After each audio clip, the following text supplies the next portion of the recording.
மரியாதைக்குரிய மாயாய் அவர்களுக்கும் கல்யாணியாய் அவர்களுக்கும் அப்பாவுக்கும் கார்த்தி, இங்கே வந்திருக்கிற பத்திரிகை தொலைக்காட்சி ஊடக நண்பர்கள், அகரமில் இருக்கிற என்னோட தங்கைகள் தம்பிகள், பெற்றோர்கள், ஆசிரியர்கள், பெரியவங்க அத்தனை பேருக்கும் வணக்கம் சொல்லிக்கிறேன், நன்றியும் சொல்லிக்கிறேன். ஏன்னா யூஸ்வலாக இது ஒரு வீக்கெண்டில் நடக்கும்.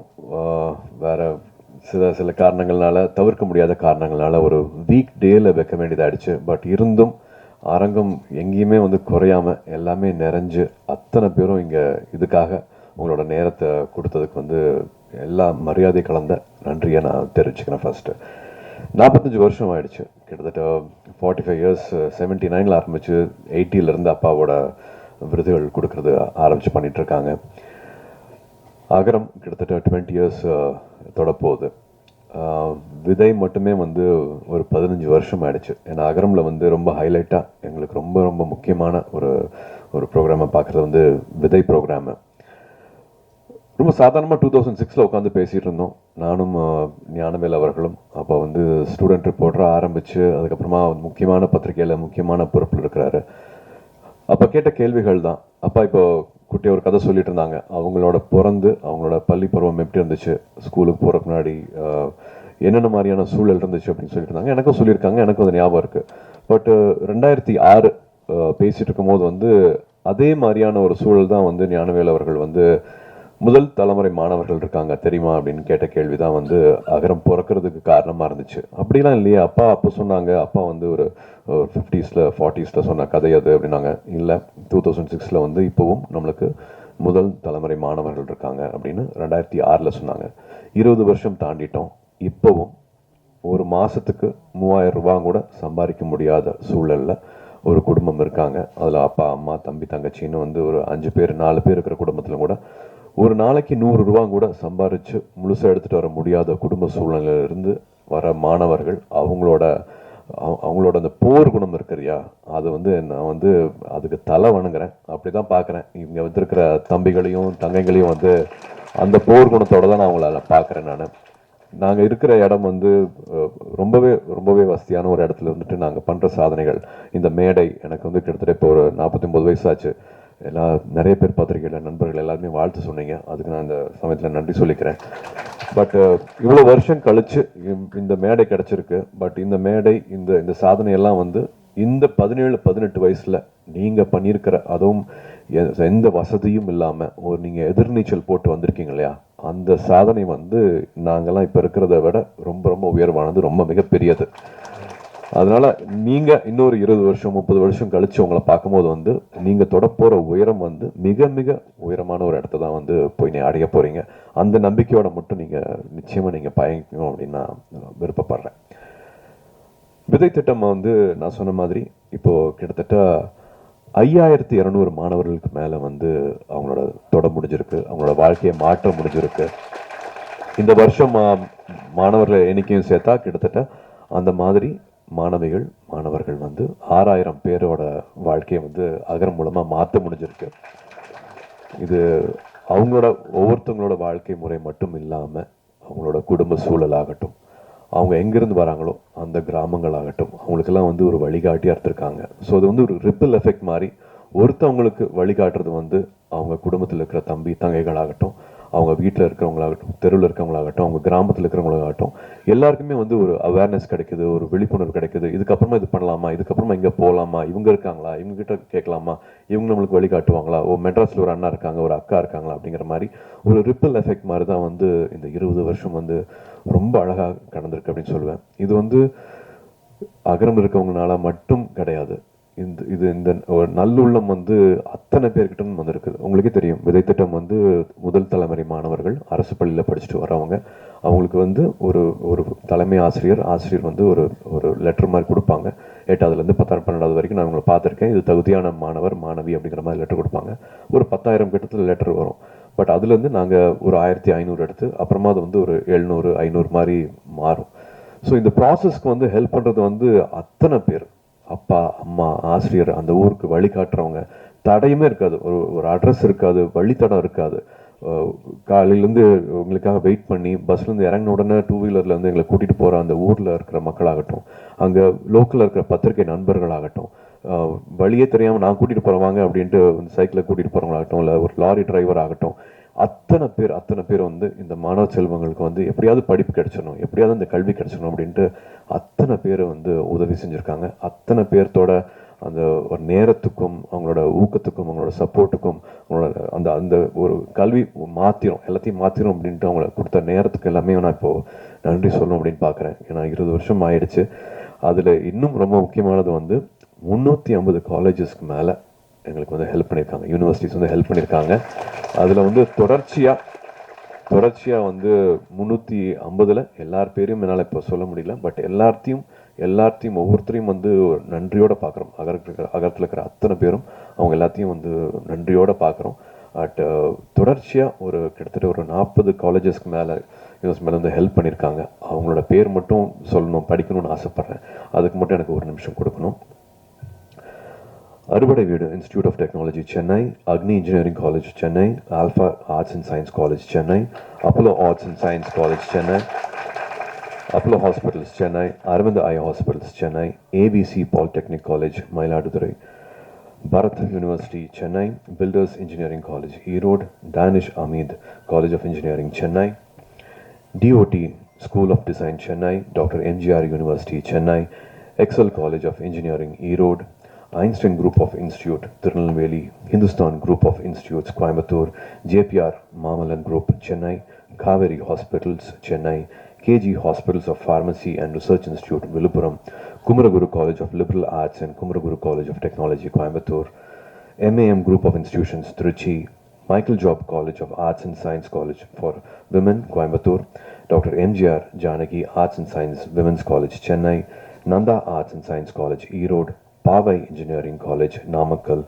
PPG College of Nursing, Coimbatore, PSNA Engineering College, Dindikkal, Rajalakshmi Group of Institutions, Rajalakshmi Engineering College, Rajalakshmi Institute of Technology, Rajalakshmi College of Nursing, Chennai, Ranganayaki Engineering College, Virudhunagar, Rover College Engineering, Perambalur, RVS College of Arts and Science, Coimbatore, RVS Kumaran Arts and Science College, Dindikkal, Sriram Engineering College, Chennai, Shankara College of Chennai, Sankaraj College of Science and Commerce, Coimbatore, Satyabama Institute of Science and Technology, Chennai, Saptagiri Group of Institutions, Dharmapuri, Savita Engineering College, Chennai, SSM College of Engineering, Kumarapalayam, SKR College of Engineering, Chennai, Sri Krishna Group of Institutions, Coimbatore, Sri Subramania College of Engineering, Palani, SRM Institute of Science and Technology, Chennai, Vale Tech University, Chennai, Wales Institute of Science, Technology and Advanced Studies, Chennai, Venkateshwara Hospitals, Chennai, Valliyamal College for Women, Anna Nagar, Chennai, Vikram Group of College, Sivagangai, VIT University, Vellore, and Zoho University, Chennai. இன்னும் அத்தனை பேர் இருக்கிறாங்க. அத்தனை பேருக்கும் வந்து மனமார்ந்த நன்றியை சொல்லிக்கணும். ஏன்னா போய் இல்லை அப்படிங்கிற வார்த்தையை வந்து இது வரைக்கும் வந்ததே கிடையாது. அவங்க கொடுக்குற ஊக்கம் அது வந்து அவங்க வீடாக பார்க்குறாங்க. அங்கே இருக்கிற மாணவிகளை வந்து அவங்கள வீடாக அவங்க பார்க்க வைக்கிறாங்க. அதான் ஒன்றா நினைக்கிறதுன்னு ஒன்று இருக்கு இல்லையா? இத்தனை வருஷம் ஆனாலும் வந்து எதுக்கோ பண்ணுறோம் ஏனோ பண்ணுறோம் அப்படிங்கிற மாதிரி இல்லாமல், நம்மளும் கேட்க கூச்சமாக இருக்கிற மாதிரி இல்லாமல், இங்கே இருக்கிற மாணவிகள் வந்து ஒரு டிபார்ட்மெண்ட்லேயும் அந்தந்த ஹெச்ஓடி கிட்ட இருந்து பேர் வாங்கியிருக்காங்க. அவுட்ஸ்டாண்டிங் ஸ்டூடெண்ட்ஸா, பெஸ்ட் ஸ்டூடெண்ட்ஸா, பொட்டன்ஷியல் ஸ்டூடெண்ட்ஸா, இவங்க மறுபடியும் வருஷம் அந்த பேர் வாங்குறதுனால நாங்களும் கூச்சமே இல்லாமல் எந்த கதை வேணாலும் எங்கே வேணாலும் போய் வந்து எங்களால் தட்ட முடியுது. இது வந்து விதையில் வந்து ரொம்ப ரொம்ப முக்கியமான ஒரு அழகான சாதனை நான் சொல்லுவேன். அதே மாதிரி வந்து முன்னாள் மாணவர்கள், இப்போ முன்னாடி பேசின மாதிரி அலுமினிஸ் ஒரு கிட்டத்தட்ட 3400 பேர் வந்து அகரம் முன்னாள் மாணவர்கள் தான் கிட்டத்தட்ட இப்போ அகரம் முன்னெடுத்துட்டு போகிறது. அவங்களும் வாலண்டியர்ஸும் இல்லாமல் வந்து இதை பண்ணியிருக்க முடியாது.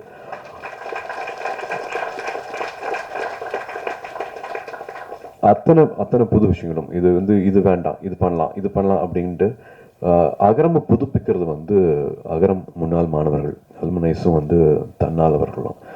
அவங்களோட இன்னும் ஸ்பெஷல் ப்ராஜெக்ட் பார்த்தா வந்து தை அப்படின்னு சொல்லுவேன், வழிகாட்டிகள்னு சொல்லுவேன்.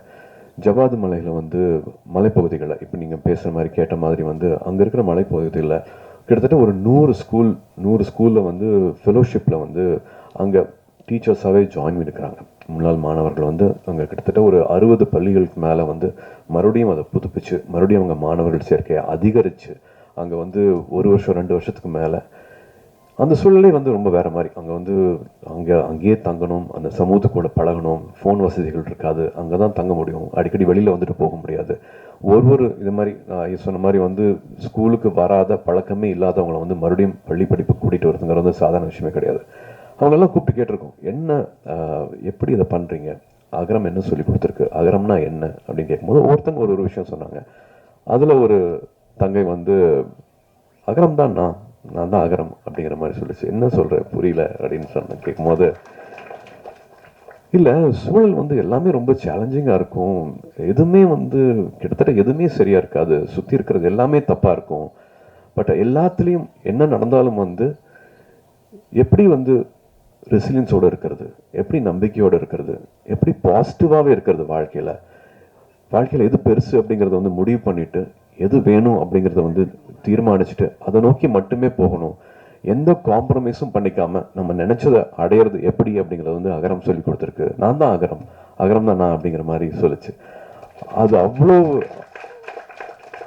அது ஒவ்வொரு மாணவிக்கும் ஒவ்வொரு மாணவனுக்கும் அகரம் இருக்கிற அத்தனை பேருக்கும் வந்து அது ஒரு எடுத்துக்காட்டு மாதிரி இருந்துச்சு அவங்க சொன்ன அந்த வார்த்தை.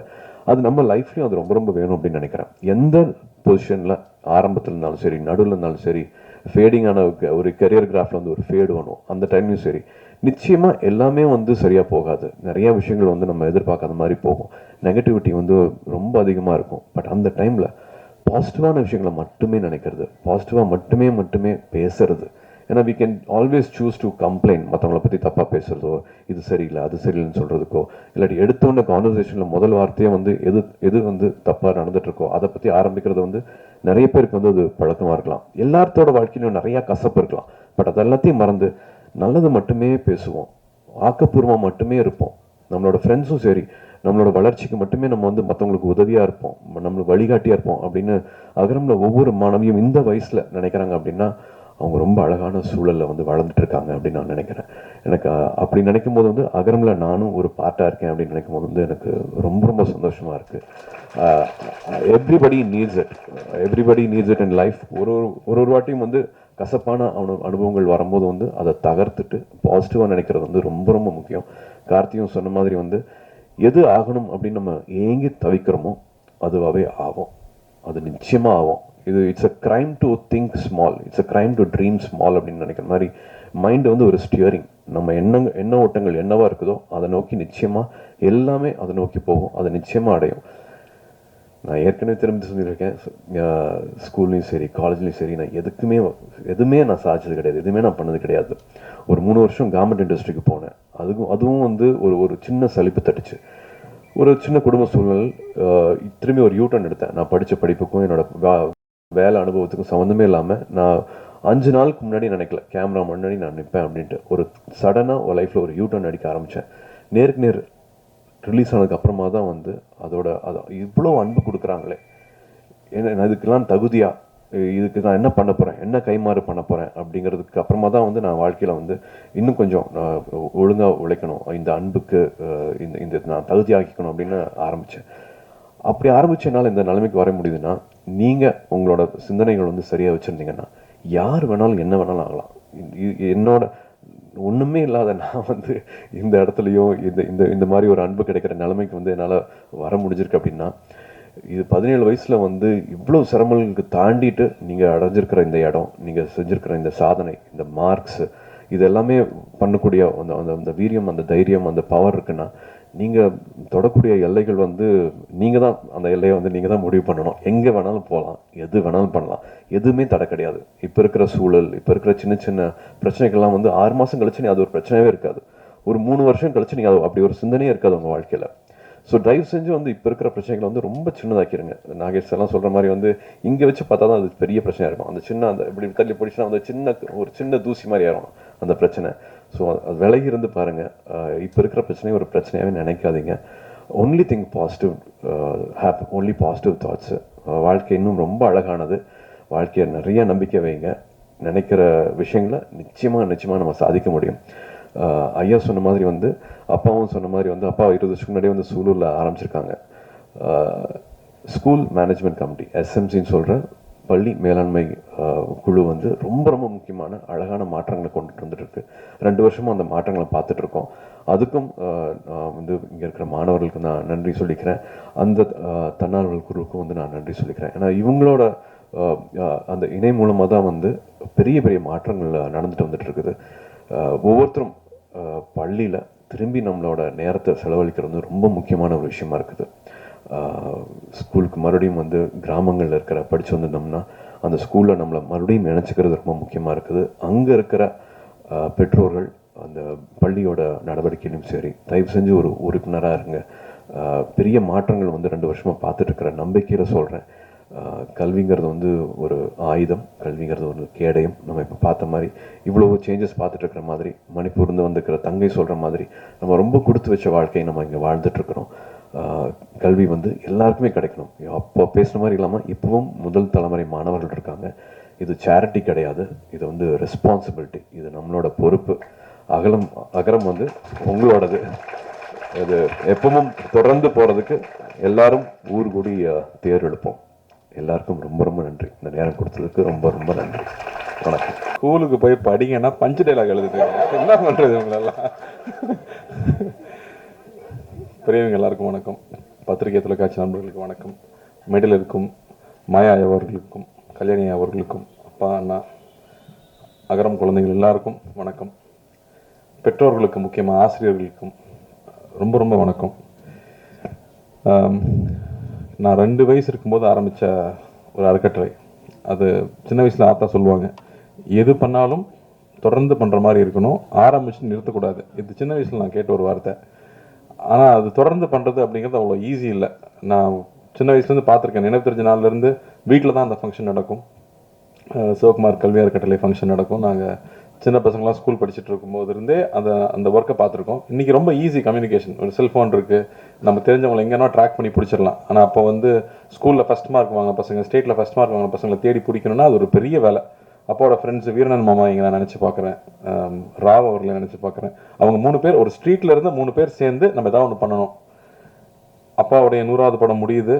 அந்த 100வது படம் எடுத்து முடிக்கும் போது எல்லா தயாரிப்பாளர்களும் 100 தயாரிப்பாளர்களையும் கூப்பிட்டு ஒரு கேடயம் கொடுக்குறாங்க. எம்ஜிஆர் அவர்கள் தலைமையில் அப்பா அறிமுகப்படுத்தின இயக்குநர்கள் கலந்துக்கிறாங்க. கமல் சார் வந்து அப்போ வளர்ந்து வரும் ஹீரோ, அவரும் கலந்துக்கிறாரு. அவர் அந்த ஃபங்க்ஷனில் பாராட்டி பேசுகிறாரு.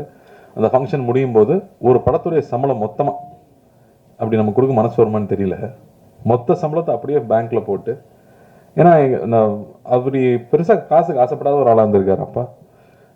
நான் தான் சொல்லுவோம், கிண்டல் பண்ணுவாங்க சொந்தக்காரங்களாம், வர்ற காசை கூட வேணான்னு சொல்லிடுவார் இவர் அப்படின்னு. பட் அவரை பற்றி அது கவலைப்பட்டுக்கல. அவர் அப்படி தான் வாழ்ந்திருக்காரு. அந்த காசை போட்டு அந்த காசில் வர வட்டி எடுத்து பரிசு வழங்க ஆரம்பிச்சிருக்காங்க. முதல் பரிசு 1000 ரூபாய், அப்புறம் 750 ரூபா, அப்புறம் 500 ரூபாய். இந்த 1000 ரூபாய் பெரிய காசா அப்படின்னு நான் யோசிச்சு பார்க்கலாம். சரி, தங்கம் அப்போ என்ன விலை இருந்திருக்கும் 1979ன்னு யோசிச்சு பார்த்தா அது 750 ரூபா இருந்திருக்கு. ஸோ கிட்டத்தட்ட வந்து 1.5 சவரன் வாங்குற அளவுக்கு பரிசு தொகை கொடுத்துருக்காங்க. தொடர்ந்து 25 வருஷம் அந்த ஃபங்க்ஷன் நடந்துகிட்டே இருந்துச்சு. ஒவ்வொரு வருஷமும் சின்ன சின்ன ஊர்கள்ல இருந்து எங்கே இருந்தாலும் தவறாமல் வந்து அப்பா கிட்ட பரிசு வாங்கிட்டு போவாங்க. நாங்கள் வெளியூரில் எங்கே ஷூட்டிங் போனாலும் அப்பாவோட படங்களை பற்றி பேசுகிறாங்களோ இல்லையோ, அவங்க அப்பா வந்து படிப்புக்கு வந்து ஹெல்ப் பண்ணுவார்ல அப்படின்னு சொல்லுவாங்க.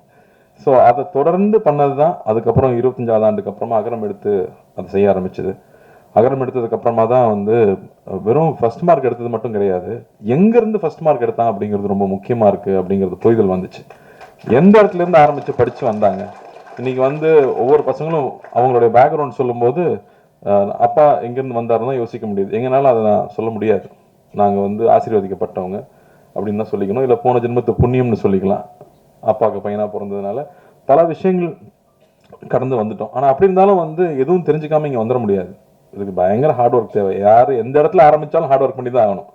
இந்த கீழேருந்து ஆரம்பித்து நான் ரொம்ப கஷ்டப்பட்டேங்க அப்படி தான் வர முடிஞ்சுன்னு சொன்னால் அது உண்மைதான். கஷ்டப்படாமல் எதுவுமே கிடைக்காது. எல்லாருமே உழைச்சி தான் வர முடியும். எந்த விலை கொடுக்காம எதுவுமே கிடைக்காது. அந்த விலை எப்பவுமே காசு பணம் கிடையாது. உங்க தூக்கமாக இருக்கும், உங்களுடைய சந்தோஷங்களாக இருக்கும். இங்கே இருக்கிற எல்லாருமே ஏதோ ஒன்று பெருசாக விலை கொடுத்து இழந்து தான் இன்றைக்கி அவங்க படித்து இங்கே வந்திருக்காங்க. அதனால இன்னைக்கு ஹார்ட் ஒர்க்கோ நம்ம தியாகம் பண்ணிக்கிற விஷயம் என்னவோ நிச்சயமாக அது பரிசளிக்குது. இல்லைங்க நான் வாழ்க்கை பூரா உழைச்சிட்டே இருக்கேன் எனக்கு எதுவுமே கிடைக்கலன்னு சொன்னால் நீ ரொம்ப நாள் வெயிட் பண்ணால் ரொம்ப பெருசாக கிடைக்கும். நீ கொஞ்ச நாள் வெயிட் பண்ணால் சின்னதாக கிடைக்கும், ரொம்ப நாள் வெயிட் பண்ணால் ரொம்ப பெருசாக கிடைக்கும். அதனால எக்காரணத்தை கொண்டும் தளர்ச்சி ஆடவே வேண்டாம், தொடர்ந்து பயணிக்கணும்னு நான் உங்களை கேட்டுக்கிறேன். தைரியமாக இருங்க. இங்கே அகரமில் ஒவ்வொரு வாட்டியும் நான் பசங்க கேட்கறது வந்து ஊர்லேருந்து படித்து சென்னைக்கு வந்துட்டான், சிட்டிக்கு வந்துட்டான். பசங்களை முக்கியமாக வந்து சிட்டிக்கு கொண்டு வந்து படிக்க வைக்கணுங்கிறது தான் ஒரு ஆசையை. அங்கே பக்கத்தில் இருக்கிற காலேஜில் படிக்க வச்சிடலாமே அப்படின்னா அங்கேருந்து அங்கே எக்ஸ்போசர் சின்னதாக தான் இருக்கும். நேற்று யூடியூப்ல பார்க்கும்போது ஒருத்தர் சொன்னார், சார் நீங்கள் இந்தியாவிலேருந்து சம்பாதிச்சா 1 லட்சம் சம்பாதிக்கிறீங்கன்னா அப்படியே அமெரிக்கா போனால் 5 லட்சம் சம்பாதிக்கலாங்கிறாங்க. அப்போ சின்ன கிராமத்தில் படித்த பையனுக்கு என்ன தெரிஞ்சுக்க முடியும்? அங்கே இருக்கிற ஒரு கல்லூரியில் படித்தா அந்த அளவுக்கு தான் அறிமுகம் இருக்கும். ஆனால் இங்கே இருக்கிற பசங்க சென்னைக்கு வந்து படிக்கணும், பெரிய சிட்டியில் படிக்கணும் அப்படின்னு அகரம் முடிவெடுத்தது ஏன்னு அப்புறம் தான் எனக்கு புரிஞ்சுது. ஆனால் ஒரு சிக்கல் இருக்கு. இங்கே வந்த உடனே கூட படிக்கிற பசங்கள்லாம் பயங்கரமாக ட்ரெஸ் பண்ணியிருப்பானுங்க, இல்லை இங்கிலீஷ் பட்டையை கலப்பானுங்க. அது நல்ல இங்கிலீஷா இருக்கான்னு தெரியாத அளவுக்கு நமக்கு இங்கிலீஷ் தெரியாது. அவனும் சுமார் இங்கிலீஷ் தான் பேசுவான். ஆனா நம்மளா வந்து ஓவரா அவனை பார்த்து பயப்படுவோம். ஸ்கூல்ல இருக்க வரைக்கும் நம்ம கூட தெரிஞ்ச பசங்க கூட இருந்திருப்போம். ஆனா காலேஜ் போனோடனே பார்த்தா எல்லா ரகமான பசங்களும் வருவாங்க. அப்போ பயங்கர இன்ஃபீரியாரிட்டி காம்ப்ளெக்ஸ் வரும். சிட்டில படிச்சுட்டு போன எனக்கே இன்ஃபீரியாரிட்டி காம்ப்ளெக்ஸ் வந்துச்சுன்னா அப்புறம் கிராமத்துல இருந்து படிச்சு வர பசங்க இன்ஃபீரியாரிட்டி காம்ப்ளெக்ஸ் இருக்காம போயிடுமா? தயவு செஞ்சு அதெல்லாம் வச்சுக்காதீங்க. 1 வருஷம் 2 வருஷம் கஷ்டமா இருக்கும். அதுக்கப்புறம் அவங்களோட பெட்டரா நீங்க ட்ரெஸ் பண்ணுவீங்க. ஏன்னா நான் பார்த்துருக்கேன், என் கூட படிச்ச பசங்க திருநெல்வேலிருந்து வருவானுங்க, அப்படியே நம்ம ட்ரெஸ்ஸிங் எல்லாம் பார்த்துட்டே இருப்பானுங்க. 3rd இயர் வரும்போது பார்த்தா நம்மளோட பெட்டரா ட்ரெஸ் பண்ணுவானுங்க. டே எங்கடா அதெல்லாம் வாங்குறீங்க அப்படின்னு கேட்டா அவன் அவ்வளோ ஷார்ப்பா இருப்பான். ஸோ எது வேணும்னு நீங்க ஃபிக்ஸ் பண்ணிட்டீங்கன்னா போதும். நான் இந்த அளவுக்கு ஸ்டைலா பேசணும், நான் இந்த அளவுக்கு இந்த சப்ஜெக்ட்ல ஷார்ப்பா இருக்கணும், இதுல தான் நான் அச்சீவ் பண்ண போறேன்னு ஒரு டார்கெட் ஃபிக்ஸ் பண்ணுங்க. டார்கெட் ஃபிக்ஸ் பண்ணாம இருந்தா எதுவுமே கிடைக்காது. என்ன வேணும் அப்படின்னு கேட்டா இங்க கிடைக்குது. இந்த பிரபஞ்சம் அதுதான் சொல்லுது. ஸோ என்ன வேணும் அப்படிங்கிறத மட்டும் கிளியரா முடிவு பண்ணிட்டீங்கன்னா அப்புறம் உங்களுக்கு வந்து ஸ்டாப் பண்ற எதுவுமே கிடையாது. நீங்க பாட்டுக்கு போயிட்டே இருக்கலாம். ஏன்னா நான் 25 வயசு, எங்க அப்பா எனக்கு சொன்னது அதுதான், 25 வயசுக்குள்ள வாழ்க்கையில் என்ன பண்ண போறேன்னு முடிவு பண்ணிடு அப்படின்னாரு. நானும் 18 வயசுல இருந்து யோசிக்கிறேன் என்ன பண்றதுன்னே புரியல. எல்லாரும் வந்து நம்ம பையன் ஒருத்தன் வந்தானே, இங்க யாரு பிரசிடன்ட் நீ தானே, பேசிக்லி லைக் நான் அப்பவே தெரிஞ்சது இன்ஜினியர். அதை ஃபர்ஸ்ட் எதை கத்துக்கிறோமோ இல்லையா ப்ராஜெக்ட் டைப் பண்ணும்போது பேசிக்கலி லைக் வந்துடும். ஸோ என்ன நானும் ரொம்ப இன்ஜினியரிங் படிக்க வச்சாங்க. எப்படி என்ன கனவுல எங்க அண்ணன் வந்து ஃபேக்டரி ஆரம்பிப்பாரு, அதுல போய் நாம அப்படி சின்ன முதலாளியா சேர்ந்துடலான்ற ஒரு நினைப்புல அது நடக்கல. அதுக்கப்புறம் என்ன பண்றதுன்னு தெரியல. அப்புறம் தான் சரி, இதோ நீ வாழ்க்கையில முன்னுக்கு வரணும்னா படிச்சாகணும், நம்மளா ஒரு பாதையை தேர்ந்தெடுத்துக்கணும்னு போனேன்.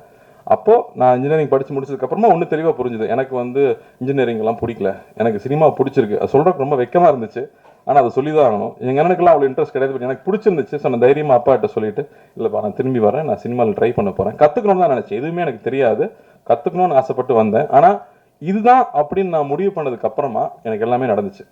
அது வரைக்கும் நான் ஆவரேஜ் ஸ்டூடெண்டா இருக்கிறது ரொம்ப கொடுமை. ஞானவேல் சார்ட்ட நான் பேசியிருக்கேன். நல்லா படிக்கிற பையனை பாராட்டுவாங்க, நல்லா படிக்காத பையனை திட்டுவாங்க, ஆவரேஜ் மார்க் வாங்குறவன கண்டுக்கவே மாட்டாங்க. ரொம்ப கொடுமை அது. ஸோ இனிமே எது பண்ணாலும் பெஸ்டா பண்ணணும்னு முடிவு பண்ணது, எது பிடிக்குது நான் அதை நோக்கி போகணும்னு முடிவு பண்ணதுக்கு அப்புறம் எல்லாமே மாறிச்சு. அதனால என்ன வேணுங்கிறத சீக்கிரமா டிசைட் பண்ணுங்க. கொஞ்சம் கஷ்டமான விஷயம் தான், ஆனால் அதை சீக்கிரமா டிசைட் பண்ணிட்டீங்கன்னா அது நிச்சயமா நமக்கு கிடைக்கும். தொடர்ந்து படிங்க. கல்வி பெரிய ஆயுதமா இருக்கு. இங்க வந்து ஒவ்வொருத்தரும் அவங்களோட எக்ஸ்பீரியன்ஸ் ஷேர் பண்ணும்போது, நாங்கள் அகரமுக்கு வரும்போது ஒவ்வொரு வாட்டியும் அது புதுசா இருக்கும். ஏன்னா இப்போ யூடியூப்குள்ள போனீங்கன்னா என்ன வாட்ச் புதுசா வந்திருக்கு, எந்த கார் புதுசா வந்திருக்கு, அவன் என்ன ட்ரெஸ் வாங்கினா, இதை பத்தியே தான் நியூஸ் வந்துட்டு இருக்கு. ஏன்னா நம்ம அதை தான் தேடி தேடி பார்க்குறோம். ஆனா நீங்க இந்த மாதிரியான செய்திகளை இப்போ கல்யாணி சொன்னாங்க இல்லையா, இதெல்லாம் ஷார்ட்டா வந்து அட்லீஸ்ட் 100 மில்லியன் வியூஸ் போகணும். அப்பதான் மக்களுக்கு இதை பத்தி தெரியும். நமக்கு வந்து பகுதி நேர உதவி கிடைக்கிற பள்ளிகள் பத்தி நமக்கு தெரியுமா, தெரிஞ்சுக்கணும்னு நினைச்சிருக்கோமா? இந்த மாதிரி விஷயங்கள் தான் இங்க ஷார்ட்ஸா கட் பண்ணி தயவு செஞ்சு பாப்புலர் பண்ணணும்னு நான் கேட்டுக்கிறேன். ஏன்னா அதெல்லாம் மக்களுக்கு தெரிஞ்சுக்கணும். இல்லாட்டி நமக்கு என்னென்ன விஷயங்கள் இருக்கு சமுதாயத்தில் நடக்குதுங்கிறது நமக்கு தெரியாம போயிடுது. ஸோ அது ரொம்ப அவசியம்னு பாக்குறேன். இங்க ஒவ்வொரு தடவை வரும்போதும் ஒவ்வொருத்தரும் பகிர்ந்துக்கிற விஷயங்கள் நமக்கு மறுபடியும் புது புது விஷயங்களை கற்றுக் கொடுத்துட்டே இருக்கு. இதெல்லாம் நம்ம சமுதாயத்தில் இருக்கான்னு தெரிஞ்சுக்கிட்டே இருக்கு. மணிப்பூர்ல இருந்து ஒரு பாப்பா வந்து இங்க பேசிச்சு, அது இங்கிலீஷ்ல பேசிச்சு. அது என்ன பேசுன்னு எல்லாருக்கும் தெரிஞ்சிருக்குமான்னு தெரியலையான்னு தெரியல. அதுக்காக நான் ஒரு வாட்டி சொல்லணும்னு நினைக்கிறேன். எங்க ஊர்ல வந்து பிரச்சனை நடக்குது, எங்க ஊர்ல வீட்டை விட்டு வெளியில போக முடியல. அதனால எங்க ஊர்ல நிறைய குழந்தைங்க ஸ்கூலுக்கும் காலேஜுக்கும் போக முடியல, வீட்டுல உட்காந்துட்டு இருக்காங்க அப்படின்னு சொல்லுது. நான் அதிர்ஷ்டவசமா இங்க வந்ததுனால இங்க நான் படிச்சுக்கிட்டு இருக்கேன். தயவு செஞ்சு எங்க ஊருக்காக பிரார்த்தனை பண்ணிக்கோங்க. தயவு செஞ்சு எங்க ஊர்ல இருக்கிற குழந்தைங்களுக்கு மறுபடியும் பள்ளிக்கும் கல்லூரிக்கும் போறதுக்கு வழிவகுக்குங்க அப்படின்னு சொல்லி அந்த பாப்பா கேட்டுக்குச்சு. அதை நம்ம அந்த சிச்சுவேஷன் நம்மளால உணர முடியுமா? நம்ம வந்து தமிழ்நாட்டில் இருக்கோம், அதெல்லாம் என்னன்னு நமக்கு தெரியல. ஆனால் அங்கேருந்து படிப்புக்காக அந்த பொண்ணு இங்கே வந்திருக்கு. இதே மாதிரி நேபாளிலேருந்து வந்த கதைகள் நான் வந்து என் ஒய்ஃப் சொல்லி கேள்விப்பட்டிருக்கேன். அங்கேருந்து வந்து படிக்க முடியாது, தப்பிச்சு வரணுங்கிறப்ப லேக் எப்போ உறையுமோ, அங்கே ஒரு லேக் இருக்குமா, அந்த லேக் உறைஞ்சா கல் ஆயிருமா. அந்த டைமில் யாராவது போனாங்கன்னா அவங்க கூட குழந்தைய அமுச்சு விட்டுருவாங்களா, நீயாவது உயிரோடு இருங்கிற மாதிரி. அப்படி நடந்து வரும்போது ஐஸ் சாப்பிட்டுக்கிட்டே வருவாங்களாம். அப்படி வந்து இங்கே குழந்தைங்க படித்து அவங்க பெருசாக வந்திருக்காங்க. அப்படி கல்விக்காக எவ்வளோ விஷயம் நடக்குது அப்படின்னு நினைக்கும் போது ரொம்ப ரொம்ப ஆச்சரியமாக இருக்குது. அதனாலேயே தான் இன்றைக்கி எங்கே போனாலும் நீங்கள் வந்து எனக்கு படிப்புக்கு ஹெல்ப் பண்ணுங்கன்னு சொன்னால் இங்கே நம்ம எனக்கு தெரிஞ்சு தமிழ்நாட்டில் யாரும் இல்லைன்னு சொல்லவே மாட்டாங்க. நிச்சயமாக ஹெல்ப் பண்ணுவாங்க நம்புகிறேன். அதே மாதிரி நானும் கேட்டுக்கிறேன், உங்கள் வீட்டில் வேலை செய்கிறவங்களா இருக்கலாம், பக்கத்தில் இருக்கிறவங்களா இருக்கலாம், படிப்புக்குன்னு கேட்டால் கையில் கொடுத்துடாதீங்க, ஸ்கூல்லேயே போய் காசை கூட கட்டிடுங்க. அது பெரிய ரிசல்ட் கொடுக்குது அப்படின்னு நிச்சயமாக தெரியுது. அதுக்கப்புறம் என்னோடய பொண்ணுக்கு வந்து ஒரு ப்ராஜெக்ட் இருந்துச்சு. அப்பா சொன்ன மாதிரி காஸ்ட்லியான ஸ்கூல் தான். பட் எனக்கு ரொம்ப ஆசையாக இருக்கும், கிளாஸ்மேட்ஸ் வந்து எல்லா தரப்பு குழந்தைங்களோடையும் குழந்தைகள் பழகணும்னு ஆசையாக இருக்கும். அப்படி அவங்களுக்கு ஒரு ப்ராஜெக்ட் இருந்துச்சு.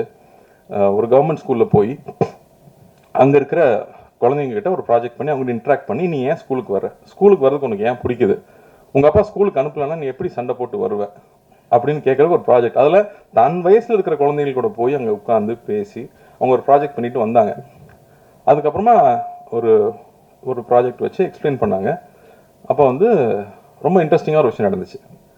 எஜுகேஷன்னா என்ன அப்படிங்கிற கேள்வியை கேட்குறாங்க, பாப்பா கிட்ட கேட்குறாங்க. அது சொல்லுது, சக மனுஷனை மதிக்க கற்றுக் கொடுக்குது அப்படின்னு. சரி, அப்போ ஓகே, அப்போது அது எவ்வளோ முக்கியமாக இருக்குது அந்த விஷயம் அப்படிங்கும்போது எனக்கு ரொம்ப ரொம்ப பெருமையாக இருந்துச்சு. ஸோ அந்த புரிதல் எல்லாருக்கூடையும் போய் பழகிறப்ப தான் கிடைக்குது. அதனால் நாமளும் குழந்தைகளை எல்லாருக்கூடையும் பழகிறதுக்கான சந்தர்ப்பங்களை ஏற்படுத்தி கொடுக்கணும். அப்போ தான் தன்னுடைய வாழ்க்கை தனக்கு கிடைச்ச விஷயங்களை மதித்து நேரான வழியில் அப்பா சொன்ன மாதிரி அந்த டிசிப்ளினும் அந்த கல்வியை நோக்கி போகிற உழைப்பும் ரொம்ப முக்கியமாக இருக்கும். ஸோ அதை நாமளும் செய்யணும்னு நான் கேட்டுக்கிறேன். வாய்ப்பளித்ததுக்கு நன்றி, ரொம்ப ரொம்ப சந்தோஷம். அகரம் தம்பி தங்கைகள் எல்லாருக்கும் என்னுடைய வாழ்த்துக்கள். தைரியமாக இருங்க, என்றைக்கும் எந்த காம்ப்ளெக்ஸும் வச்சுக்காதீங்க.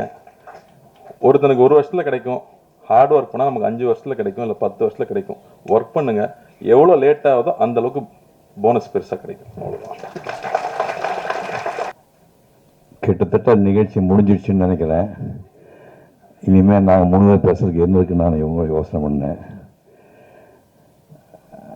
ரொம்ப கனமாக 2 விஷயம் சொல்லிட்டாங்க. அது கொஞ்சம் ரிலாக்ஸ் பண்ணுறதுக்காக நான் வேறு மாதிரி ஒரு ஃபார்மேட் எடுத்துக்கிறேன். இந்த குழந்தைகளில் கிட்டத்தட்ட 80% வந்து நீங்கள் என்னத்தான் ரோல் மாடலாக எடுத்துக்கணும். சூர்யா கார்த்திங்கிறவங்க சிவகுமார்ங்கிற நடிகனுடைய பிள்ளைங்க. ஆனால் நான் வந்து ஒரு ஏழை தாயினுடைய மகன். இப்போ நீங்கள் நிறைய பேர் சொன்னீங்க, அப்பா இல்லை அம்மா இல்லை சொன்னீங்க. அந்த மாதிரி நான் பிறந்த போதே என் தந்தையார் இருந்து விட்டார். எங்கள் அப்பா என்ன கடவுள்னு எனக்கு தெரியாது, கடவுள் எனக்கு தெரியாது. அம்மாவுக்கு படிப்பறிவு கிடையாது. ஒரு வானம் பார்த்த பூமி ஒரு 8 ஏக்கராக வச்சுட்டு போயிருந்தார். அது கூலிக்கு 4 ஆளை வச்சுட்டு அம்மாவும் கூலி வேலை செய்வாங்க. பருத்தி செடி எத்தனை பேர் பார்த்துருக்கீங்க? கிராமப்புறத்துக்கு வந்து கை கொடுத்து காட்டுங்க. பருத்தி செடி, இந்த பருத்தியில் வந்து எங்கள் காலத்தில் கருங்கண்ணி கம்போடியான்னு 2 குரூப் இருக்கும். கருங்கண்ணிங்கிறது செம்மண் நிலத்தில் விளையக்கூடியது, கம்போடியாங்கிறது கரிசல் மண்ணை விளையக்கூடிய ஹைடெக்கு பருத்தி. அது இந்த செம்மணத்தில் கருங்கண்ணி வந்து பருத்தி எடுத்து முடிஞ்சோடனே அந்த காஞ்சி போனால் அதுக்கு பேர் தான் மாறு, பருத்தி மாறுன்னு சொல்லுவாங்க. அதை வந்து மனுஷங்க தான் பூமியிலேருந்து பிடுங்கி எடுக்கணும். ஒரு 6-7 பேர் வந்து அதை கூலிக்கு பிடுங்கிட்டு இருக்கும்போது எங்கள் அம்மாவும் கூட போய் பிடுங்குவாங்க. அந்த சாயங்காலம் வரைக்கும் நீங்கள் பார்த்தீங்கன்னா ரஃபாக கணக்கு போடுங்க, ஒரு 10,000 பருத்தி மாறும் நீங்கள் சாயங்காலத்தில் எங்கள் அம்மா பிடுங்கி ஆகணும். பிடுங்கினா ஈஸியாக வராது. முக்கி பிடுங்கணும். பிடுங்கி எடுக்கும்போது 10-15 பிடுங்கும்போது லேசாக அது சிவப்பு கலராகி கொஞ்சம் நேரமாகி மத்தியானத்துக்குள்ளே இது தோல் உறிஞ்சிடும். முதல்ல கொப்பளமாகி உள்ள மாற்றுறதுக்கு அப்புறம் அதே உறிஞ்சிடும். நான் பல தடவை என் தாயாரை மாலையில் போய் பார்க்கும்போது வெள்ளை துணி சுற்றிட்டு இருப்பாங்க. அந்த துணியை பிரித்து காட்டினா உள்ளே வந்து சேப்பாக திட்டுருக்கும். அந்த துணியை ஃபுல்லாக எடுத்தால் ரத்தம் வந்துட்டுருக்கும். இப்படியெல்லாம் வேலை செய்த என் தாயாரை நான் கண்ணால் பார்த்தவன். பஞ்சம்னா அவங்களுக்கெல்லாம் என்னென்னு தெரியாது. பஞ்சம்னா உணவு தான், எதுவுமே விளையாது. இந்த காலகட்டத்தில் ஒட்டக பால் பவுடர் கொடுப்பாங்க. ஒட்டக பால் பவுடர் சாப்பிட்டவங்க யார் இருக்கீங்களா? அங்கே யாராவது கை தூக்க முடியுமா? ஒட்டக பால் பவுடர் இங்கே கல்யாணம் வச்சுருக்காரு. ஒட்டக பால் பவுடர் வந்து கொடுப்பாங்க. அதை வந்து ஹாட் வாட்டரில் போட்டு கொஞ்சம் சர்க்கரையும் போட்டு குடிக்கும்போது அந்த கவுச்சி வரும், இந்த ஒட்டகத்தோட நாத்தம் வராது. நான் குடிச்சிருக்கேன் ஒட்டக பால் பவுடர். இதுக்குமே வசதி இல்லாதவங்களுக்கு ஆத்தோரம் கற்றாழைன்னு கிராமப்புறத்தில் மக்களுக்கு தான் தெரியும். கற்றாழையில் அந்த இலைகளை வெட்டிட்டிங்கன்னா கீழ்ப்புற அடியில் வந்து ட்ரங்க் இருக்குது, அடி மரம் இருக்கும். மரத்தில் கடப்பாறை போட்டு நம்பினீங்கன்னா உள்ளே வந்து ஒரு யானையோட தந்தர் கலர், ஒரு வெண் பழுப்பு கலரில் கிழங்கு வரும். அந்த கிழங்குல வந்து இவ்வளோ, இது பேர் குதிர்னு பேர். மொடாங்கிற சிறுசாக இருக்குது, பெருசாக இருக்கு பேர் குதிர்னு பேர். குதிருக்குள்ளே ஒரு பாதி குதிருக்கு வந்து கட்டி கட்டியாக அதை போட்டுட்டு கொட்டையை நீக்கி நார் வச்சு புளியை உள்ளே போடணும். அதுக்கப்புறம் கருப்பட்டி வந்து தட்டி ஒரு 10-20 கருப்பட்டி வட்டு அதை தட்டி உள்ளே போடணும். போட்டு ஒரு பாதி குதிரைக்கு தண்ணி ஊற்றி 24 மணி நேரம் எரிச்சிங்கன்னா அந்த பழுப்புக்கல்லில் உள்ள அந்த கிழங்குல வந்து இந்த புளியோட எசன்ஸும் கருப்பட்டி எசன்ஸ் சேர்ந்து திருநெல்வேலி அல்வா கலர் இருக்கும். இதை வச்சு பார்த்தீங்கன்னா திருநெல்வேலி அல்வா மாதிரியே இருக்கும். சாப்பிட்டீங்கன்னா 2 ஹவர்ஸில் லூஸ் மோஷன் போகும். இதையெல்லாம் நாங்கள் சாப்பிட்டு பார்த்துருக்கோம். படுத்துட்டு இருக்கும்போது திடீர்னு எனக்கு சாப்பாடுன்னா, எங்கள் காலத்தில் சாப்பாடெல்லாம் தினமும் சமைக்கிறதுலாம் கிடையாது. காலையில் முந்தின நாள் செஞ்சு பழைய சாதம் இருக்கும், சோளச்சோறு இருக்கும். அடிப்பத்தினா அதுக்கு இப்போ சீவச்சோறு சொல்லுவாங்க. சீவச்சோறதுக்கு ஒரு சின்ன பீஸ் போட்டு பால், எப்படி மாடு இருக்குனால தயிர் கிடைக்கும், தயிரும் சீவச்சோறு போட்டு தான் நான் அந்த ஒரு 6-7 ஆண்டுகள் பள்ளிக்கு போகும்போது காலையில் சாப்பிடுவேன். அப்புறம் தாங்க முடியாமல் ஒரு இடத்துல எங்கள் அம்மாட்ட பொங்கச்சோறு போட முடியாமல் நீ எதுக்காக நீ பெற்ற அப்படின்னு கேட்டேன்.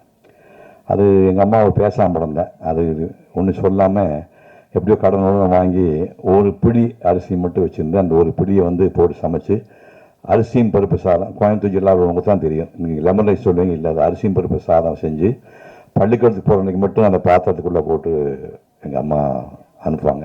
மற்ற நேரத்தில் கிடைக்காது. சாயங்காலம் கொள்ளு, தட்டைப்பயிறு, பச்சைப்பயிறு, சுண்டல், அதான் நைட் சாப்பாடு.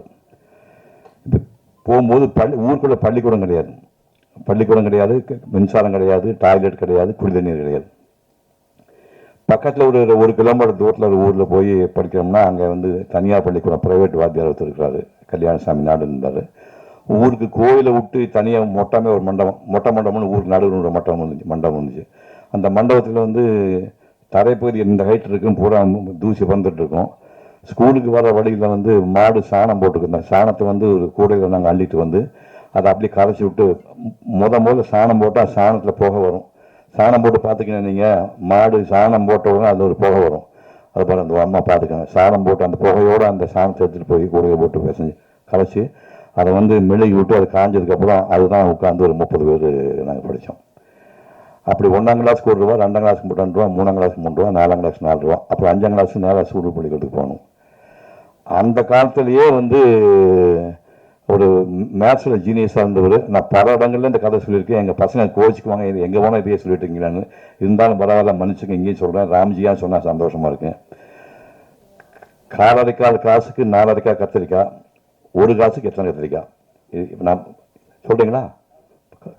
காசு வச்சுருக்கேன், ரெடியாக காசு வச்சுருக்கேன் சொன்னீங்கன்னா அது பாருங்கள், 1000 ரூபா கொடுக்குறேன். காரைக்கால் காசுக்கு 4 கத்திரிக்காய், 1 காசுக்கு எத்தனை கத்திரிக்காய்? இந்த கணக்கெல்லாம் 4 வயசுக்குள்ளே போட்டு 4ஆம் கிளாஸுக்கு முடிச்சுட்டு அப்புறம் அங்கே போனோம். அங்கே போனோம்னா 6, 7, 8க்கு 2.25 ரூபா ஃபீஸ், 9, 10, 11க்கு 5.25 ரூபா ஃபீஸ். இப்போ வரும்போது அதுக்கு டோட்டல் பண்ணி பார்த்தேன், 365 ரூபா 50 பைசா. எனக்கு வந்து எஸ்எஸ்எல்சி முடிக்கிறதுக்கான செலவு 365 ரூபா 50 பைசா. இப்போ காஃபி பையனை ப்ரீகேஜி சேர்த்து விட 2.5 லட்சம் ரூபா கேட்குறாங்க. கற்பனை பண்ணி பாருங்கள். பைத்தியம் முடிச்சுதான் நினச்சி பாருங்க. 365 ரூபா 50 பைசாவில் நான் ஸ்கூல் ஃபைனில் முடிச்சிட்டேன். அங்கே ஒரு கிளைமேக்ஸ் வந்தது. எஸ்எஸ்எல்சி படிக்கும்போது அம்மா பழக்கம் போல் காடுகளில் வேலை பார்த்துட்டு இருக்காங்க. 5.25 ரூபா ஃபீஸ் மாதத்துக்கு கட்டியாச்சு, மந்த்லி ஃபீஸ் கட்டியாச்சு. ஒரு வாரம் கழிச்சு தலையை சொல்லிச்சு, என்னடான்னு கேட்டாங்க. 11 ரூபா 50 பைசா. இது என்ன இழவு அப்படின்னாங்க. இது வந்து பப்ளிக் எக்ஸாம் எழுதணுமாம்மா, பொது பரீட்சையாமா, அதுக்கு உயர் இடத்துல நீ அப்படி கொடுத்து அதுக்கு ஒரு 12 ரூபா 50 பைசா பேரட்டு கட்டி கொடுத்தாங்க. பேங்க்கெல்லாம் கிடையாது, சட்டிக்குள்ளே வந்து ஒரு மஞ்சள் துணி சுற்றி வச்சுருப்பாங்க, அதை எடுத்து 50 கொடுத்தாங்க. இப்போ ஒரு வாரம் கழிச்சு போய் பின்னாடி கை கட்டி நின்று, இப்போ என்ன மாப்பிள்ளை வந்து நிற்கிற என்ன விஷயம் அப்படின்னாங்க. இல்லை இந்த 6, 7, 8, 9, 10, 11 இப்போ இந்த 5, 6 வருஷம் படித்தா பசங்க ஒரு 20 பேர், பொண்ணுங்க ஒரு 5, 6 பேர், பள்ளிக்கு டீச் பண்ண வாத்தி ஒரு 6, 7 பேர், ஒரு ஸ்வீட்காரன் காப்பியில் ஒரு குரூப் ஃபோட்டோ எடுத்துக்கணும். 5 கொன்னே போடுவேன். 5 குழந்தைங்க வந்துச்சு, ஒன்றா செத்து போச்சு. ஒரு பையன் செத்து போச்சு, பொண்ணு செத்து போச்சு, ஒன்றா பிள்ளைகள் செத்து போயிட்டான். ஒரு பொண்ணுக்கு 5வது குழந்தை கொன்னே போட்டு பையன் பரவாயில்ல பேசாமல் வந்துட்டேன். அன்னைக்கு போய் அந்த எல்லாரும் போனாங்க. என்ன மாதிரியே கூட படித்தவங்கள நான் எப்பவும் 4th ரேங்க் தான் விட மாட்டாங்க. ராட்சச பயிலுக்கு முன்னாடி 3 பேர் விடவே மாட்டேன். என்ன முக்குனாலும் விட மாட்டாங்க. 4th ரேங்க் தான் கஷ்டப்பட்டு படித்தேன். அந்த 1, 2, 3லையும் 2 பேருக்கு வீட்டில் கையில் காசு கொடுக்கல. ஒரு 3, 3:30 மணிக்கு எல்லாம் பெஞ்செலாம் போட்டு ரெடி பண்ணிட்டாங்க. நான் 3 வெளியே ஒரு பையன் தூக்கி தோல்டு போட்டு எங்கடா போகிறீங்கன்னாங்க. வீட்டுக்குண்ணா குரூப் ஃபோட்டோ நாங்கள் அது காசு கொடுத்தவங்களுக்கு அப்படின்னா, ஓ காசு கொடுக்கலையோ அப்படின்ட்டு பரவாயில்லப்பா ஃபோட்டோவில் நின்று போனாங்க. அது கேவலமாக இருக்குது அப்படின்னு நம்ப மாட்டேங்க. எங்கள் குரூப் ஃபோட்டோ வேறு வீடு இருந்தாலும் நான் பார்க்க மாட்டேன். இப்போ எங்கள் குரூப் ஃபோட்டோ வச்சுருந்தா நான் எனக்கு கண்டு இருட்டேன். குரூப் ஃபோட்டோ பார்க்க மாட்டேன், நம்பவே மாட்டேங்க. 50 ஆண்டுகள் வந்து நான் குரூப் ஃபோட்டோவை பார்க்கவே இல்லை. இப்போ நான் வந்து எங்கள் காலத்து இப்போ டிஜிட்டல் கேமரா வந்துடுச்சு. நான் வாழ்ந்த காலத்தில் வந்து ஃபிலிம் தான் இருந்தது. 192 படங்கள் நடிச்சு. ஆனால் எங்கள் புறமே டிஜிட்டலில் கிடையாது, ஒரிஜினல் ஃபிலிம் போட்டு வந்திருக்கேன். இன்னைக்கு கணக்கு போட்டு பார்த்தீங்கன்னா ஒரு 4, 5 கோடி ஃப்ரேமில் இந்த முகம் இருக்குது. அந்த 5 ரூபா ஃபோட்டோ கிடையாது. ஏதோ உங்களுக்கு நீ கைதட்டுக்காக சொன்னீங்க. இப்போ எப்போ நெஞ்சில் வலிக்குன்னு நினச்சிப்பாங்க. அந்த 5 ரூபா ஃபோட்டோ எனக்கு வாங்கி எடுக்க முடியல. அப்போ காலம் எப்படி கேள்வி பண்ணுச்சுன்னா, அதுக்கப்புறம் அப்போ ஒரு 2057 விட்டு 50 ஆண்டுக்கு அப்புறம் அதே ஸ்கூலுக்கு விஜய் டிவிக்காரங்க வந்து மீண்டும் படிக்க போகிறோம் வாங்க சார்னு கூட்டிகிட்டு போய் அதே ஸ்கூலில் தேடி உயிரோட வந்து 7 பசங்க 5 பாட்டி ஆகிட்டாங்க. 4 பிள்ளைங்க பாட்டிமா. நான் தாத்தா தானே. ஒரு 4-5 பாட்டிமாருங்க கூட படிச்சேன். வாத்தியார் 4 பேர் எல்லாம் வச்சு அதே பெஞ்சு இருக்குது, பழைய பெஞ்சு கிராக் விட்டுருந்து அதே பெஞ்சை போட்டு அதே இடத்துல ஒரு ஃபோட்டோ எடுத்து வச்சுருக்கேன். நான் இப்போ அந்த ஃபோட்டோ வச்சுருக்கேன். அதுக்கப்புறம் என்ன பண்ணேன்னா, ஒரு சிஇஓ அதிகாரி சொன்னார், கவர்மெண்ட் பள்ளிக்கு காசு யாரும் கொடுக்க மாட்டாங்க. கல்யாணம் சார் தெரியும், ப்ரைவேட் பள்ளிக்கு நிறையா கேபிடேஷன் வச்சு வாங்குவாங்க. கவர்மெண்ட் பள்ளிக்கு காசு கிடைக்காது. நீங்கள் படித்த பள்ளி உங்கள் மாதிரி முக்கியமான அது நீங்கள் தத்தெடுத்துட்டா அந்த பெரிய புண்ணியம் கிடைக்கும் பாருங்க. அந்த வினாடியே இந்த பள்ளியை தத்தெடுத்துக்கணும்னு சொல்லி தத்தெடுத்து ஒரு ரூபா போய் 26,000 ஒரு மீட்டிங் விட்டு 25 பில்லு நேரம் அங்கே ட்ரஸ்ட் அனுப்ப சொல்லி நானே ரெடி பண்ணி இப்போ வந்து அந்த ட்ரஸ்ட்டில் வந்து 30 லட்சம் ரூபா சேர்த்து வச்சு 10 நாளைக்கு முன்னாடி இந்த பொண்ணு எங்கடாது ப்ரைஸ் வாங்கிச்சு. எங்கள் ஊர் பொண்ணுங்க இந்த பொண்ணு சூலூர் பொண்ணு அதான் இருக்குவாங்க. அந்த பொண்ணு வந்து ப்ரைஸ் வாங்கியிருக்குது. 1.5 லட்சம் ரூபா இன்ட்ரெஸ்ட் வருது. 30 லட்சம் ரூபா பேங்க்கில் போட்டு 14வது ஆண்டு ஃபர்ஸ்ட் கொடுத்துருக்கேன். இதெல்லாம் எதுக்காக சொல்ல வரேன்னா, எங்கே பிறந்தேன் நீங்கள்லாம் என் மகள் பேரம் பேத்தியெல்லாம் கிடையாது. நீங்களாம் நம்மளாம் ஒரே ரத்தம், நம்ம ஒரே ரத்தம். நீங்கள் நினச்சிங்கன்னா சிவகுமார் ஒன்றுமே இல்லை, சிவகுமார் சாம்பிள். நீங்கள் வந்து உங்களுக்கு இமயமலை இருக்குது, இமயமலை உங்களால் தொட முடியும். ஒரே விஷயம் கல்வி. அந்த ஒரு 11 பேர் படிக்க ஆரம்பித்து நான் ஒரு சந்தா ஒரு தெப்பு தேடி வெளியே வந்தேன். அந்த கல்வி தான் இப்போ காப்பாற்றிட்டு. கல்வியும் ஒழுக்கமும் காப்பாற்றிப்பட்டு 68 வருஷம் ஆகுது. கை தூக்குங்க, காஃபி சாப்பிடலாம், கை தூக்குங்கப்பா. ₹1 இருக்க மாட்டீங்க, தூக்க பரவாயில்ல. 2 மணி கை தூக்கலாண்டா. அடா மகனே ராஜா, காஃபி வீட்டில் போட்டுல இல்லையா? அப்படி வா, போட்டு கொடுத்து சாப்பிடாம இருந்தானே பெரிய ஆளு பிருந்தாசாரி சொல்லியா? போட்டு கொடுத்து காப்பி 1958 அப்புறம் இது வரைக்கும் நாக்களுக்கு படல. அப்போ எதுக்கு நம்ம காப்பியே சாப்பிட்டேன்னா தண்ணி அடிப்போமா, மொத்த சமாதானம் பண்ணுவோமா? கல்வியும் ஒழுக்கமும் தான் உங்களை இமயமலை உச்சியில் உட்கார வைக்கும். நன்றி, வணக்கம். அனைவருக்கும் வணக்கம். தமிழ்நாட்டில் வந்து ப்ரஷ் பிடிச்சி வாழ்நாள் முழுக்க நான் வந்து வரைஞ்சி தான் தீர்வேன்னு 97 வயசு வரைக்கும் வாழ்ந்துட்டு ஒரு மகத்தான மனிதனை பாராட்டுவதிலே நான் பெருமைப்படுகின்றேன். நான் ஒரு நல்ல ஓவியம்தான். ஏன்னா எங்கள் ஷியாம் வந்திருக்காங்க, மன்னியம் செல்வன்லாம் வந்திருக்காங்க. நான் நல்ல ஓவியம் தான் போட்டேன். நான் பயந்தாங்கொள்ளி ஒரு 7 வருஷம் ஓவியம் படிச்சுட்டு ஓடி போயிட்டு நடிகர் ஆனதுனால தான் இந்த விழாவை நடக்குது. அதையும் ஞாபகம் வச்சுக்கணும் நீங்கள். அதனால் மாயா அவர்களை பற்றி ஒரு சும்மா ஒரு சின்ன ஒரு 10 வரி மட்டும் படிச்சிடுறேன். 1927 திருநெல்வேலியில் பிறந்தவர். இப்போ அவருக்கு 97 வயசு ஆகுது. என்னென்ன 3 வருஷம் தான் 100 தொடருக்கு. 100 தொற்றுவார். நம்ம பயப்பட வேண்டிய அவசியம் இல்லை. சொந்த பெயர் மகாதேவன். பிரிட்டிஷ் அரசாங்கத்தில் அப்பா வந்து சர்வேராக வேலை பார்த்ததுனால அடிக்கடி ஊர் மாற்றிட்டே இருந்திருக்காங்க. அதனால் சென்னை, செங்கல்பட்டு, காஞ்சிபுரம்னு பல ஊருக்கு மாறும்போது ஸ்கூலு மாறி பல ஸ்கூலில் அவர் படிக்க வேண்டிய வந்துச்சு. சின்ன வயசுலேயே படம் வரையில் அவருக்கு ஆர்வம் வந்துருக்குது. இந்த சினிமா போஸ்டர் படங்களில் பிரிண்ட் செய்யறதுக்கு மெட்டல் என்கிரேவிங்னு ஒரு சிஸ்டம் உண்டு. அது அந்த என்கிரேவிங் பண்ணுறது இவர் பார்த்து ஓவியம் வரையில் அவருக்கு ஆர்வம் வந்துச்சாமா. பள்ளிக்கூடத்தில் வந்து ஸ்டூடெண்ட்ஸும் வாத்தியார்களும் வந்து இந்த மாதிரி ரெக்கார்டு நோட்டில் அந்த படம் போடணும்னா அது ரொம்ப கஷ்டம். இப்போ வந்து முதுகுத்தண்டு படமெல்லாம் ஈஸியாக வரைய முடியாது. இவருக்கு வந்து அந்த மாதிரி நிறைய பேருக்கு படம் வரைஞ்சி கொடுத்து காலனா அரையனா சாக்லேட்டு மாதிரி அந்த கால சாக்லேட் ஏது வேறு பப்பரம் மட்டும் வாங்கி கொடுத்துருப்பாங்க உங்களுக்கு. நான் வந்து அதே மாதிரி முதுகுத்தண்டு என் கிளாஸ்மேட்ஸ்க்கெல்லாம் வரைஞ்சி கொடுத்து நான் அந்த மாதிரிலாம் பொருளாக வாங்கியிருக்கேன். அந்த மாதிரி ஸ்கூலில் இவர் பண்ணியிருக்காரு. எஸ்எஸ்எல்சி தேர்வில் இவர் அவுட்டு, நான் தாண்டி வந்துட்டேன். அதனால் மெட்ராஸ் வந்து 7 ஆண்டு ஓவியம் படித்தேன். தோல்வி அடைஞ்சதுனால தான் பிக்சர் போஸ்ட்னு ஒரு சினிமா பத்திரிக்கையில் இவருக்கு வாய்ப்பு கிடைக்குது. அதுக்கப்புறம் வீக்லி மேகசின் போய் ஆனந்தபுரம் குமுதத்தில் பல ஆண்டுகள் ஓவியராக பணியாற்றார். அதுக்கப்புறம் ஃப்ரீலான்சர் ஆகிட்டு குமுதமில் வந்து ஜெயலலிதா அம்மையார் வந்து தொடர் எழுதுனாங்க. அதெல்லாம் இந்த ஜென்ரேஷன் தெரியாது. குமுதில் தொடர் வந்து அவங்க ஒரு 30-40 வாரம் எழுதுனாங்க. அந்த தொடருக்கு மாயா அவர்கள் ஓவியம் வரைஞ்சனால ஜெயலலிதாவை ஃபோன் பண்ணி கூப்பிட்டு உங்கள் ஓவியங்கள் ரொம்ப பிரமாதம் இந்த அம்மாவே பாராட்டி சொன்னாங்களாம். ஒரு கட்டத்தில் கிளைமேக்ஸ் அவருக்கு இப்படியே உத்து பார்த்து படம் வந்தீங்கன்னா இன்னும் 6 மாதத்துக்குள்ளே டோட்டலாக பிளைண்ட் ஆகிட போகிறீங்க, ஒரு கண் பார்வை போயிட போகுதுன்னு சொன்ன உடனே வீட்டில் உள்ளவங்க 4 பொண்ணுங்க ஒரு பையன் மருமகுமார் பேரம்பேத்தி அழுகிறாங்க. இனிமேல் படமாக வரையா, நீ உயிரோடு இருந்தால் போதும் படம் வரையான்னு சொல்லிட்டு 10 ஆண்டுகள் கையை கட்டி போட்டாங்க. அதுக்கப்புறம் 10 ஆண்டுகள் எல்லா பத்திரிக்கையும் தகவல் கொடுத்து நான் ஓவியம் வரைய முடியாமல் இருக்க மன்னிச்சுங்கன்னு சொல்லி அதுக்கப்புறமும் சும்மா இருக்கல. 72 வயசில் பழையபடி மாயா வெட்டிங் கார்டு டிசைன் பண்ணுற வேலையை ஆரம்பித்தார். 10 வருஷம் வெயிட் பண்ணி இப்போ மாயா வெட்டிங் கார்டு டிசைன் ஓப்பனிங்கன்னா அது படமெல்லாம் வரும். அது என்ன பண்ணுறாருன்னா பொண்ணு வந்து கல்யாணத்துக்கு பல்லக்கில் வர்ற மாதிரி படம் வரைவார். அதுக்கப்புறம் மாப்பிள்ளை வந்து குதிரையில் வர்ற மாதிரி வரைவார். குதிரையில் வர மாப்பிள்ளை வந்து பல்லக்கில் பொண்ணை கீழே இறங்கி கை கொடுத்து உள்ள கூட்டி போகிற மாதிரி அந்த ஒரு கல்யாணத்துக்கு என்னென்ன சடங்கு நடக்கும் அந்த சடங்குல பூராமே அந்த வெட்டிங் கார்டு பார்த்தாரு எல்லா படங்களையும் இவர் வரைஞ்சி கொடுப்பார். அந்த மாதிரி பண்ணுறாரு. இப்போ 2001 கொரோனா தாக்கம் வந்து அதுக்கப்புறம் பனி ஓய்வு வருது. 94 வயசு வரைக்கும் இந்த ஸ்ப்ரேயெல்லாம் யூஸ் பண்ணி நிறையா படங்கள்லாம் வந்துட்டு அதுக்கு வந்து பக்கத்துலேருந்து போய் இப்போ தான் ஸ்ப்ரே பண்ணுற வேலையெல்லாம் ஹெல்ப் பண்ணுவாங்களாமா. இப்போ எனக்கு எப்படி இந்த அம்மா இருக்கும் அந்த மாதிரி 94 வயசு வரைக்கும் மனைவியோடு வாழ்ந்த புண்ணியவான் கற்பனை பண்ணிப்பாங்க. 3 வருஷம் தான் அந்த அம்மா போயிருக்காங்க. இதை விட புண்ணியம் கூட எதுவுமே கிடையாது. நீங்கள் எல்லாம் சின்ன வயசு ஆளுகளாக இருக்கிறீங்க. மனைவி போனால் தான் உங்களுக்கு கஷ்டம் தெரியும்.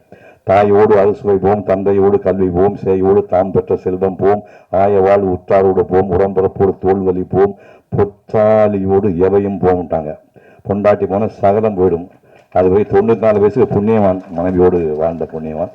இருந்தாலும் மகனும் மருமகமாரும் பேரம் பேத்திங்களும் அவங்க நல்லா கவனிச்சுக்கிறாங்க. இப்போ வயசு ஒரு 97. இந்த வயசுலையும் சொல்கிறாரு எனக்கு கண்ணு நல்லா தெரியுது, இப்போ ஒரு படம் வரைவேன்னு சொல்கிறாரு. இந்த மாதிரி நாள் 100 ஆண்டு கொண்டாட முடியும். இந்த மகத்தான மனிதனை ஓவியோட 20 முறை கௌரவிப்பதிலே நாங்களும் என் குடும்பமும் சந்தோஷப்படுகிறது. நன்றி, வணக்கம்.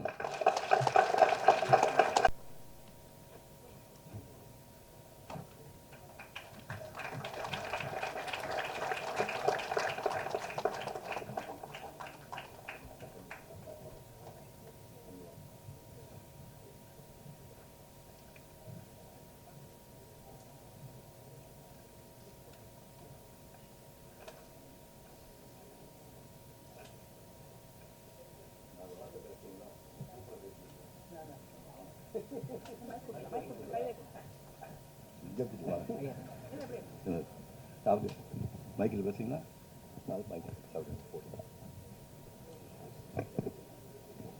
என்னுடைய பேரன் இருக்கட்டும், என் மனத்தில் தோணிட்டு தானே நான் பேசுகிறேன். இவருடைய ஒய்ஃபும் டாக்டரு, இவன் தம்பி லாயரு, என் பையன் லாயரு, அவன் ஒய்ஃபும் லாயரு. ஏதோ ஆண்ட முன்னியத்தில் இந்த குடும்பம் வந்து இந்த அளவுக்கு இருக்கிறதுக்கு நல்லா இவங்களை போடல நல்ல வார்த்தை சொல்லும்படிய ஆண்டவன் என்னை வந்து வச்சதுனால நான் வந்து இந்த மேடையில் இருக்கேன். ஏன்னா லைஃப்பில் நம்ம செய்கிற வேலையை ஒழுங்காக செய்தால் போகிறோம், வேறு ஒன்றும் வேண்டாம். எதுவும் எல்லாம் தன்னால் வரும்.